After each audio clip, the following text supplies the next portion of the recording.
जैसे किसी को सुनाई न पड़े, एक तो यह है, और दूसरी बात वो किसी को पता न लगने दे कि हमें सुनाई नहीं पड़ता है।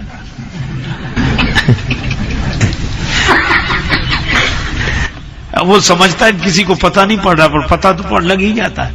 एक आदमी को नहीं सुनाई पड़ता था, पर वो किसी को पता नहीं लगने देता, थोड़ा थोड़ा सुनता था। उसका मित्र बीमार था, चला गया। घर वालों ने कहा कि साथ ले जाओ किसी को। अरे बोले सब जगह बदनामी करानी है कि हमको सुनाई नहीं पड़ता है, इतना तो हम सुन लेते हैं कि काम चल जाएगा। गया, मित्र से पूछा, कहो तबीयत कैसी है? अच्छा, जिनको कम सुनाई पड़ता है वे शायद सोचते हैं कि सबको ऐसे ही सुनाई पड़ता होगा, इसलिए जोर से बोलते ही हैं। तो मित्र से बोले, कहो तबीयत कैसी है? तो मित्र परेशान था, क्या बताएं, मर रहे हैं। उन्होंने अंदाजा लगाया कि ये कह रहे हैं कि पहले से ठीक है। तो तुरंत बोले, भगवान की बड़ी कृपा है, जल्दी ठीक हो जाओगे। मित्र को बड़ा बुरा लगा कि हम मर रहे हैं, ये कह रहे हैं भगवान की बड़ी कृपा है। तो तुरंत पूछा दूसरा सवाल, कौन से डॉक्टर का इलाज चल रहा है? तो वो तो खींच गया था, तो बोला यमराज का। तो ये तुरंत बोला, वो नाम तो सुना था नहीं, वो बहुत अच्छे डॉक्टर हैं, उन्होंने कई मरीज ठीक कर दिए, रोज उनका यही काम है, तुमको भी जल्दी ठीक कर देंगे। खाने को क्या बताया? तो वो बहुत झुंझला गया था, बोला पत्थर। तो तुरंत बोला बड़ा हल्का भोजन है, जल्दी पच जाता है, स्वास्थ्य के लिए अच्छा। बोल, तो एक तो सुनाई नहीं पड़ रहा सही, दूसरा किसी को पता नहीं लगने दे रहा है। लेकिन पता नहीं लगने दे रहा है तो क्या पता लग नहीं रहा है? कोई नासमझ अपनी नासमझी को स्वीकार न करे तो क्या अनुभवी पुरुष समझ नहीं लेंगे? और यहां भी यही हुआ है कि सती जी ने कहा नहीं कि मुझे संशय है, यद्यपि प्रकट न कहे भवानी। हर अंतर जामी सब जानी अंतर जामी, हर अंतर जामी सब जानी, सब जानी जानी सब जानी अंतर जानी।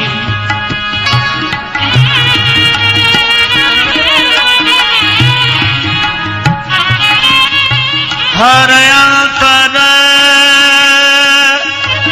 जामी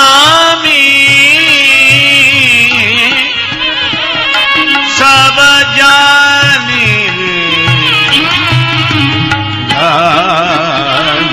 अंतर्जामी, अंतर्जामी सब जानी, हर अंतर्जामी सब जानी, हर अंतर्जामी। शंकर जी जान गए। हम लोग समझते हैं कि गुरुजी क्या समझे,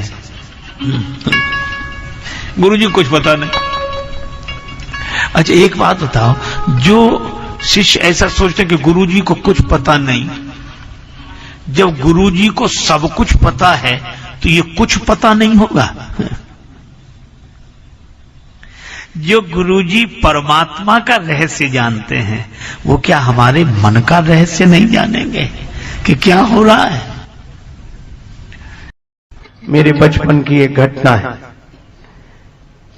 मेरे जो संरक्षक थे कि मिठाई की दुकान पर ले गए, 7-8 वर्ष की उम्र रही होगी। बुंदेलखंड क्षेत्र के एक छोटे से शहर की घटना है। उन दिनों का छोटी सी मिठाई की दुकान पत्ते के दोने बनाकर रखते, तो बड़ा रहे तो उसको दोना बोलते थे और छोटा रहे तो उसको दुनिया बोलते, बुंदेलखंडी बोले दुनिया। तो वो रखी थी, इतने ढेर लगाए और मिठाई खरीदने वाले आए तो वो देता था उसको। तो एक आदमी आया, तो बोला सुनो, हाँ बोले बोलो क्या लेना, बोले उधर मिठाई से तो हमें दुनिया दे दो। ये दुनिया छोटा, तो वो मिठाई बेचने वाला बोला यहाँ दुनिया नहीं मिलती। बोले पैसा ले लो, बोले खूब पैसा, तो यहाँ बेचने के लिए तो रखे ही नहीं, न मिलती। बोले न बेचते हो न मिलते तो रखे काहे को, दुकान में सजाए और दे नहीं रहे हो, ये फिर कैसे मिलेगी। मिठाई बेचने वाला बोला तुम तो मिठाई खरीद लो, दुनिया तो साथ लगी चली आएगी, मिठाई खरीदो, उसी दुनिया में लगकर तुम्हें देंगे। और हमारे भगवान भी यही कह रहे हैं, बचपन का संस्कार आज तक मेरे चित्त में बैठा है। भगवान भी यही कह रहे हैं कि हमारी दुकान पर तुम दुनिया भी देखोगे और भक्ति की मिठाई भी देखोगे, तो दुनिया मत मांगो, तुम तो भक्ति की मिठाई मांगो, दुनिया तो साथ लगी चली आएगी। भरत जी ने भक्ति की मिठाई मांगी, अर्थ न धर्म न काम रुचि गति न चाहो निर्वाण, एक भी नहीं मांगा और चित्रकूट गए तो चारों मिल गए। अर्थ का उदाहरण, हर सैनी रखी राम पद अंका, मानहु पारस पाए रंका। अर्थ का उदाहरण, जैसे गरीब को पारस मिल गया हो। अच्छा, अर्थ का उदाहरण, मोक्ष का उदाहरण, करत प्रवेश मिटे दुख दावा, जनु जोगी परमारथ पावा। काम का उदाहरण, बल कल बसन, राम जी को देखा जटिल तनु श्यामा, जनु मुनि वेश कीन रहती कामा। और धर्म का उदाहरण, सेवा धर्म कठिन जग जाना। और कौन सी सेवा, आज्ञा समना सुसाहिब से। चारों फल मिल गए। इसका अर्थ है, भरत जी कहते हैं अगर भगवान को ही मांगो, चार फलों की मांग मत रखो, ये तो साथ ही लगे चले आएंगे, क्योंकि भगवान की कथा ऐसी है जो दायक फल चार, और यही कारण है। अच्छा, ऐसा कर कौन सकेगा जिसके मन में भगवान का प्रेम होगा। एक बहुत बड़े राजा बड़ी भारी सेना को लेकर एक प्रदेश से दूसरे प्रदेश की ओर जा रहे थे। रास्ते में बड़ा विशाल वन प्रांत, एकांत, बालुका ही बालुका चारों ओर। एक परमहंस संत अपनी मस्ती में, निजानंद मस्ती में मैं झूमता हूं, कहां कौन कैसा न मैं पूछता हूं, खिले हैं जमाने में गुल रंग बिरंगे, मिसाले भंवर हो के मैं गूंजता हूं। गुजिस्ता जमाने में थे कर्म जितने, उन्हें ज्ञान होली में मैं फूंकता हूं, न जीने की इच्छा न मरने की चिंता, कजा से निडर होके मैं घूमता हूं। मिली हैं जिनसे ये बेहद निगाहें, पकड़ उनके कदमों को मैं चूमता हूं, हुआ मुक्त सबसे बड़ी खुश नसीबी, फकीरी खजाने को मैं लूटता हूं। सैनिकों ने कहा हटो एक तरफ, राजा साहब आ रहे हैं।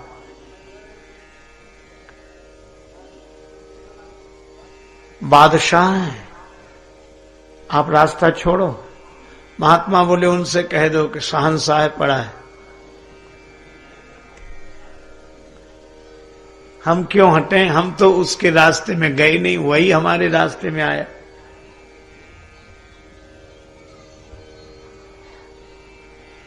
अब सैनिक ने सेनापति से कहा, सेनापति ने बड़े अधिकारी से कहा, अधिकारी ने बादशाह से कहा कि एक विचित्र व्यक्ति है जिसके पास साधन की दृष्टि से तो कुछ नहीं है, पर ऐसा लगता है कि साधना की दृष्टि से सब कुछ है। हिल भी नहीं रहा अपनी जगह से, और यह कहता है कि वो अगर बादशाह है तो मैं शहंशाह हूं। बादशाह स्वयं गया, आप शहंशाह कैसे? महात्मा ने कहा तुम बादशाह कैसे? बादशाह ने कहा कि मैं कई देश जीत चुका हूं, अब कहां जा रहे हो? एक देश और बचा है, उसे जीतने जा रहा हूं। अच्छा, उस देश को जीत लोगे फिर क्या करोगे? बादशाह ने कहा बस वह देश बचा है उसे जीत लूं, फिर आराम से सोऊंगा। महात्मा बोले तुम तब सोओगे, हम अभी सो रहे हैं। तुम तब सोओगे, हम अभी सो रहे हैं, और तुम शायद सो भी ना पाओ।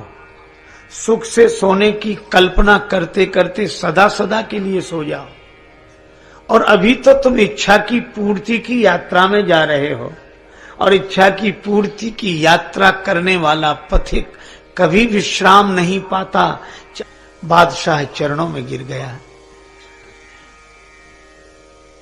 महाराज हमें कुछ दो।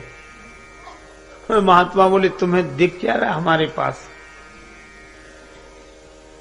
लेकिन हमारे पास कुछ ना हो और तुम्हारे पास सब कुछ हो तो तुम्हारे राज्य की कीमत कितनी है जानते हो? मान लो इस रेगिस्तान में तुम अकेले हो और तुम्हारे साथ कोई ना हो, न सैनिक न सेनाएं, और तुम्हें प्यास लगी हो और मेरे पास एक लोटा पानी हो और तुम प्यास से तड़प रहे हो, प्राण जा रहे हो, तो वह एक लोटा पानी मांगोगे अवश्य। और मैं कहूंगा कि इसकी कीमत क्या दोगे तो क्या दोगे तुम? उसने कहा कि मैं हजारों दूंगा, लाखों दूंगा, करोड़ों रुपए दूंगा। महात्मा बोले तुम तो दोगे करोड़ों रुपए, पर हम वो पानी दें तब तो। और मान लो करोड़ों रुपए देने पर भी हम वह एक लोटा पानी न दे तब क्या करोगे? राजा बोला मैं आधा राज्य दे दूंगा, पर पानी पीकर प्राण बचाऊंगा। आधे राज्य में बाद में सुख भोग करूंगा। जब मैं ही नहीं रहूंगा तो राज्य क्या, अरब खरबलों द्रव्य जो उदय अस्थलों राज, और तुलसी जो निज मरण है तो आवे कही काज। इसलिए मैं आधा राज्य दे दूंगा। महात्मा ने कहा कि मैं आधा राज्य देने पर भी तुम्हें एक लोटा पानी न दूं तब?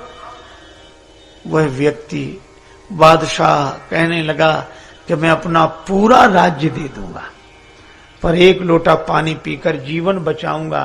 तो महात्मा बोले पूरा राज्य दे दोगे एक लोटा पानी पीने के लिए? हाँ बिल्कुल दे देंगे। महात्मा बोले तो तुम्हारे इतने बड़े राज्य जिसका तुम अभिमान कर रहे हो, उस राज्य की कीमत कितनी? एक लोटा पानी।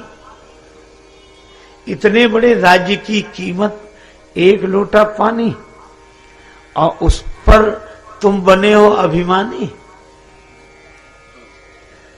महात्मा के चरणों में गिर गया बादशाह कि आज मुझे साधु की महिमा समझ में आ गई। तो बादशाह और शहंशाह जो बाहर के सिंहासन पर बैठा हो, सबको जीतकर, सब राज्यों को जीतकर जो सोने के सिंहासन पर बैठा हो वह बादशाह है। लेकिन जो अपने मन की समस्त वासनाओं को जीतकर स्वरूप सिंहासन पर बैठा हो वह शहंशाह है। मित्रों जय श्री राम, नमस्कार। आप सब हमारे इस हास्य कथा के कार्यक्रम को बहुत ही मजेदार पूर्वक और बड़े ध्यान पूर्वक सुना आपने। पूरा हमारा कार्यक्रम आपको कैसा लगा?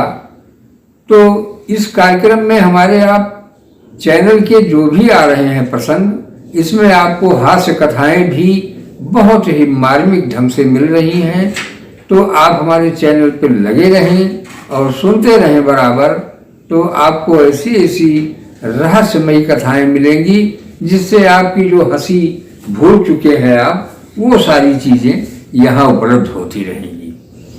क्योंकि आज के इस भौतिक समय में हर व्यक्ति परेशान है और यही लगा हुआ है हाय धन, और उसका मन मस्तिष्क चित्त सभी बिल्कुल सीरियस बना हुआ है, जिससे कि शरीर में अनेकों प्रकार की बीमारियां उत्पन्न हो रही हैं। इसका कारण बस मूल यही है कि हम संसार में परेशान हैं, हर भौतिकता की चीज हमें चाहिए। तो भौतिकता के लिए हम जब सन्मार्ग और सत्कर्म करते रहेंगे तो निश्चित है हमें टिकाऊ चीजें, हमारा जीवन अस्थाई बनेगा। तो अस्थाई बनने के लिए हमको ही यत्न करना पड़ेगा। ईश्वर या भगवान वो सब नहीं ऐसा कर पाएंगे कि आपको सब देते रहें, आपके मुंह में खिला भी दें, क्योंकि बनाना खाना हमको ही पड़ रहा है।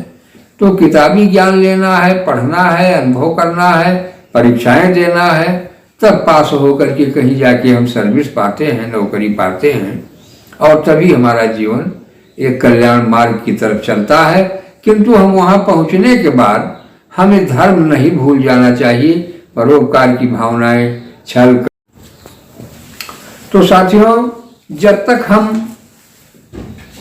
परोपकार, धर्म, इन सब मार्गों पे नहीं चलेंगे तब तक हमारा कल्याण का मार्ग नहीं प्रशस्त होता है। तो हमें ये चाहिए कि हम अपने जीवन यापन को करते हुए और दूसरे की भलाई में भी हमारा समर्पण भाव हमारे पास होना चाहिए। हम जिस कार्य में लगे हुए हैं उस कार्य को करते हुए किसी को कष्ट न पहुँचे और हम सेवा भाव में लगे हैं तो हमारा निश्चित है आगे बढ़ंत ही होती जाती है हर व्यक्ति की, क्योंकि ये धर्मशास्त्रों ने जो बताया है नियम वही बिल्कुल चल रहा है।